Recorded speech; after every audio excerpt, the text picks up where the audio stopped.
രണ്ടും സ്വഭാവനങ്ങളെ അനുഭവിക്കാൻ കഴിയുന്ന അനുഭൂതിയല്ലേ ഒരു വിശ്വാസിയെ സംബന്ധിച്ചുണ്ടാകുന്നത്? തീർച്ചയായിട്ടും.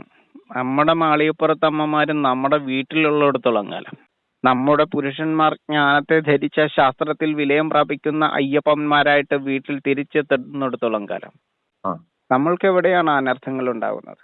അപ്പോ ശബരിമലയും സന്നിധാനവും മാളികപ്പുറത്തമ്മയും സ്വഭവനങ്ങളിൽ നമുക്ക് ആസ്വദിക്കാനും അനുഭവിക്കാനും പറ്റണം.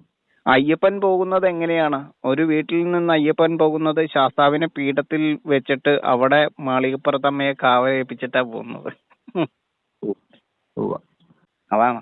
വളരെ വളരെ നന്ദി. കാരണം വെച്ച് കഴിഞ്ഞാല് ശബരിമലയ്ക്ക് പോകുമ്പോ മുദ്രമാല അണിയുന്നതും അതേപോലെ തന്നെ മാളികപ്പുറത്തമ്മയെ ശ്രീകോവിലും മാളികപ്പുറത്തമ്മയും ശബരിമല മണികണ്ഠനും സന്നിധാനവും സ്വന്തം ഭവനത്തിൽ ആണ് എന്നുള്ള ബോധം, അറിവുള്ള ആ ബോധത്തിന് വേണ്ടിയുള്ള യാത്രയാണ് മണ്ഡലകാലത്തെ വ്രതമെടുപ്പ് എന്നുള്ളത് അങ്ങയിലൂടെ എനിക്ക് മനസ്സിലാക്കാൻ കഴിഞ്ഞു.